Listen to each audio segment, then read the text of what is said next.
Hey everyone, Matt Pisarcik from RazorEmporium.com coming at you today for another how-to video, a tutorial, and we're going to be looking at how to lather part 2. All right, well, we have all of our tools before us. I chose today some different things from the shop. I literally went shopping in the shop today in the lobby and I just grabbed things because I get asked all the time, Matt, you know, you're a face lather, but what about us bowl lathers?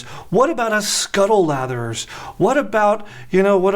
So I was like, you know what, we're gonna do it. Let's do it! So I grabbed what I thought is a pretty good representation of all the different kinds of bowls that I know that are on the market. If there's one that's not featured here, tell me about it in the comments and I'll have to. So we're just gonna go right down the line. I thought the most basic kind of bowl or mug I know that we sell is this guy. This is like what we put in kits. Super inexpensive, we call it the chrome bowl. It's like all of $7. And if you want something that's just durable, clear the chakras in the air, stainless steel, easy, you're gonna drop, if you drop it, big deal, you're not gonna break some heirloom, and it's durable, looks good on the counter, cool. And for this, I am gonna try something that's also equally a challenge for people. We sell a lot of these samples, right? A lot of other vendors sell soap samples, right? And so I always get asked, how do I lather up a soap sample? And I would tell you that it's not recommended to try to lather in here. You can't do the soap lather in here. No, you can't do that. So what I always tell people to do with this, and we'll actually do it, I just grab this little handy dandy tool I have, and we're gonna literally get some of this product out, some soap shavings from this little stick I had on set. And I am going to actually smush them down and make like a little cake in the bottom. Now this is the Razor Emporium product, so it is more of a crope. So it's quick, quick to squish and real easy to manipulate. There's a little bit better view now that I've squished it and pushed up against the side wall. I can smell the fragrance. So again, the soap samples are just for that. They're not to replace buying the full product. They're just to get you kind of a little flavor of. So it's a good example of using a bowl. I'm gonna take a wet dripping brush, and yes, it's dripping. And I'm gonna just go in here and go to town. And I'll try to do it so you guys can see the angle, because I don't really need to look at it as much as maybe you guys want to. And we're just gonna mix, big circles. This is a good opportunity to look down the lather, and I'm already seeing it looks pretty good, maybe needs a tiny bit more water. And we're gonna keep on mixing. There we go, now it's springing to life. You see that? One side, the right water ratio. And that's one of the big benefits. People, I know, myself included, I'm always the one dogging on bowls. But the nice thing is if you're starting, this is a good way to look down and see your work and really kind of get an idea of the consistency that you're going for. And see, I'm always using my face as the test. I'm not doing that today. You're not seeing face lathering. That was part 1. You guys saw all the face lathering. I'm gonna really stick to bowl lathering here. Just a tiny bit more, put too much water. There we go, that's a good amount. Look at it explode into life! And so that little sample of soap, you probably can get a dozen shaves out of it, seriously. And now I really starting to feel like that's a good mixture. It's the right consistency, and let's just kind of evaluate our work. If we bring it over to my hand, look at that. Got a good amount. I would say maybe it's a tiny bit runny, but yeah, maybe 5% runny, but I think the moment it actually hit your face and got some further agitation, this would be perfect. You don't want too dry. That's the number one thing guys do, is they have a too dry, it's like a concrete consistency, and they wonder why it's flaking off. Let's just say this, if you're lathering and you're seeing, flakes of soap coming off and it's like wispy little flakes, you need to add some water. That is a dry lather. I'd rather have a tiny bit on the runny side, just a tiny bit, than on the dry side, because guys, remember, the whole point of lather, it's not some secret sauce, secret thing. You're really trying to suspend water against your face, because water is nature's best lubricant, right? So I'm gonna rinse this out. And you still see I have a little bit of soap left in the corner here. So we still got some residual. So the nice thing is if you have a bowl and you have something like that little sample of soap, you could actually leave it there. You can leave it in the bowl and it's ready for your next shave. That's kind of one of the advantages. Okay, we're gonna go with the vintage, the classic Old Spice. Now, traditionally, Old Spice was sold with, of course, the Old Spice cake already down inside. Now, I don't have an Old Spice vintage cake, and if I did, I'm not going to waste it on the video, guys. It's also the smallest in its circumference here, the diameter. So I'm going to actually just put a cream in it. So we're going to kind of do the easy option. I grabbed a Parasso cream from the shop. I got my bowl, or my mug, my Old Spice mug. I'm going to just squirt a little bit. That's all I need. Bloop, right in. And I'm going to grab my brush. It's still damp. I'm going to get a little bit more wet though. And we're going to go to town on this. Now this is one of the reasons I am not a big fan of bowls and stuff, is you hear this clanking.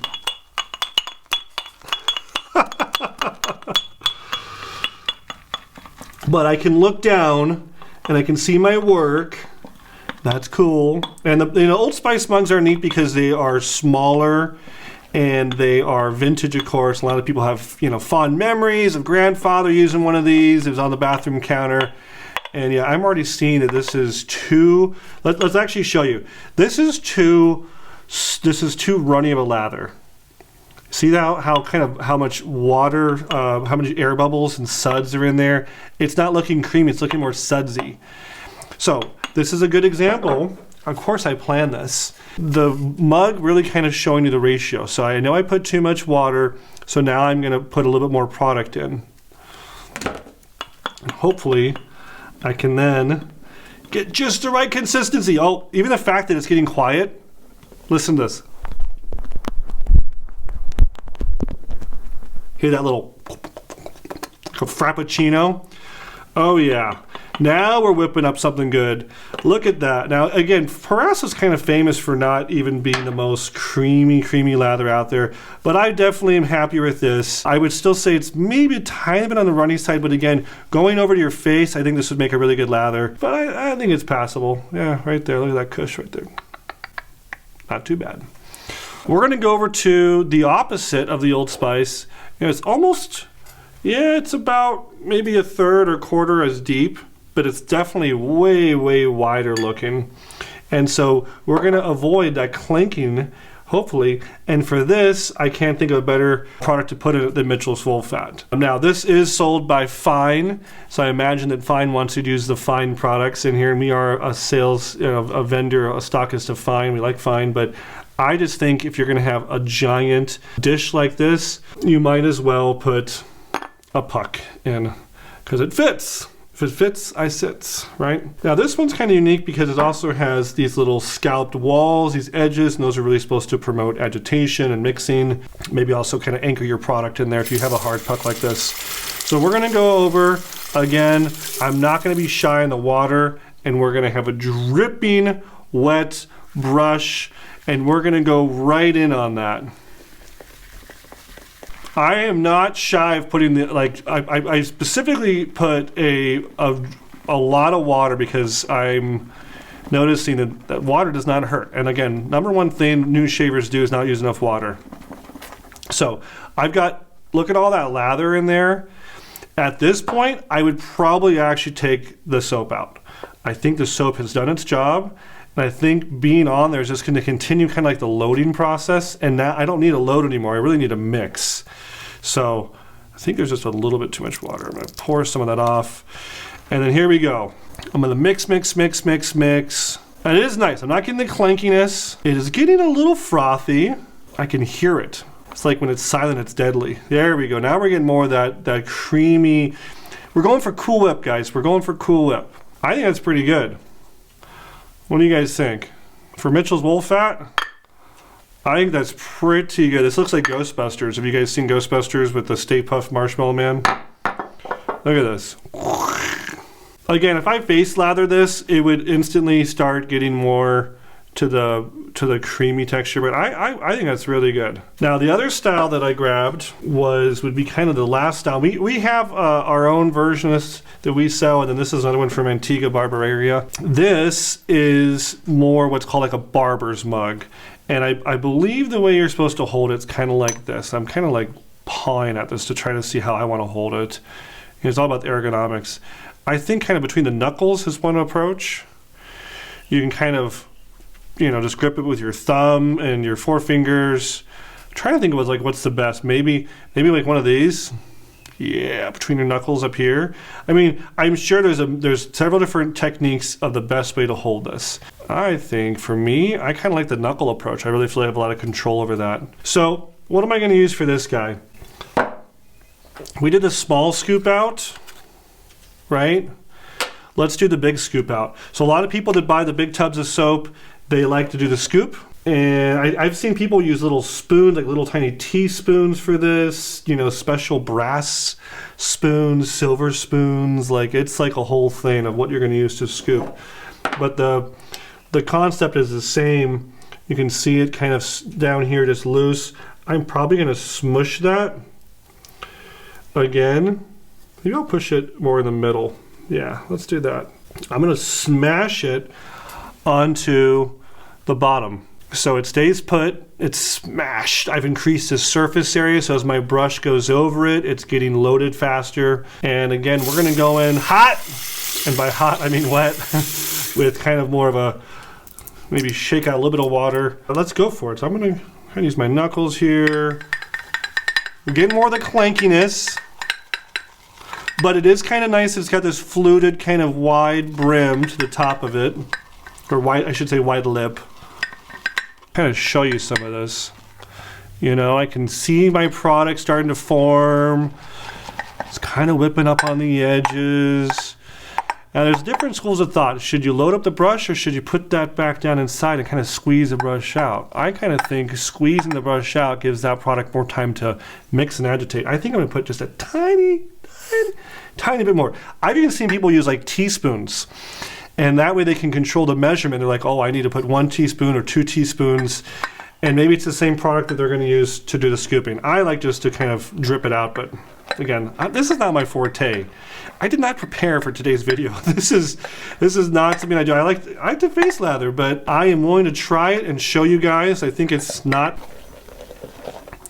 We got a ton of product flying out, and I think that is a pretty successful lather. Again, I would anticipate face lathering the rest of that, so there'd be more mixing time, and it's going to get kind of dried out by your face, right?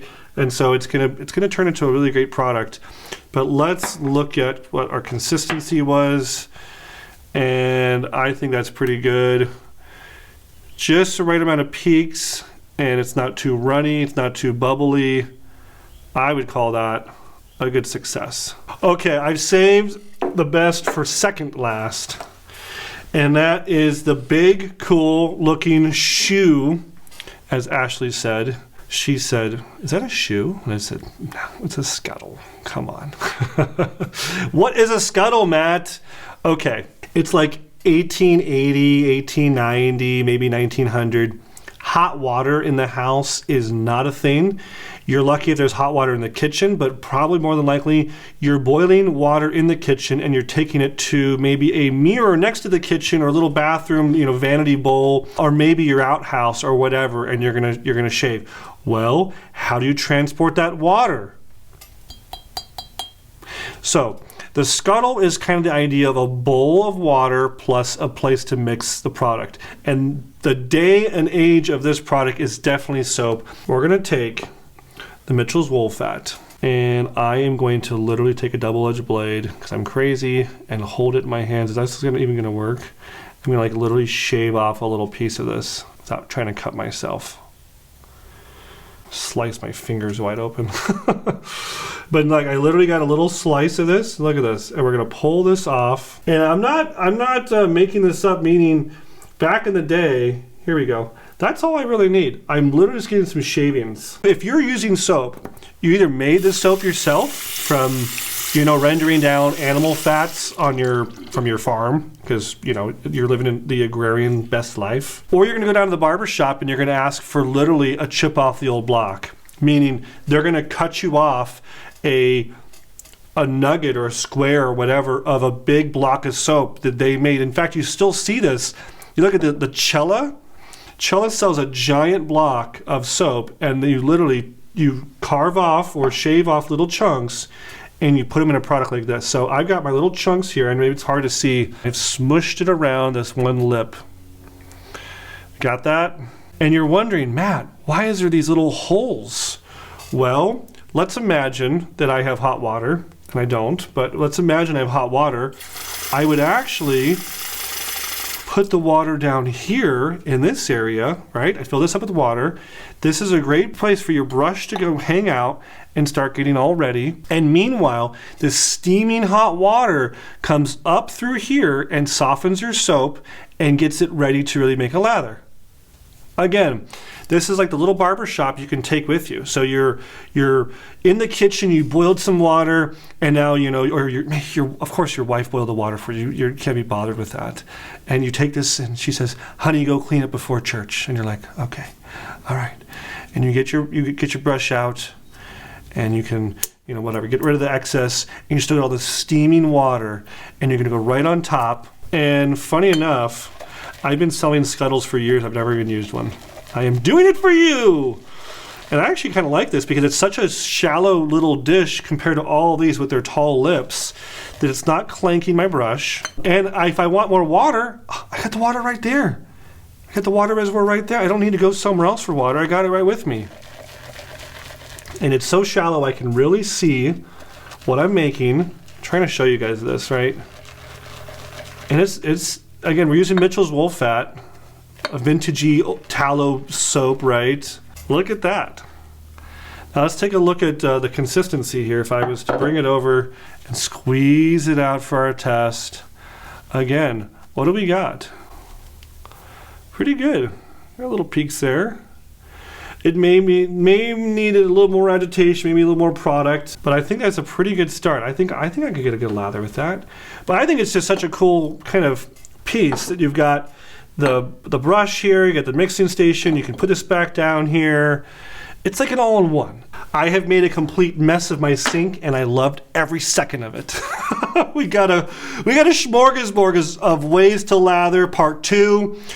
Bowls, mugs, dishes, we did it all. And it's all because you guys asked. If you have other video ideas, tell me in the comments. I want to make videos you guys want to see.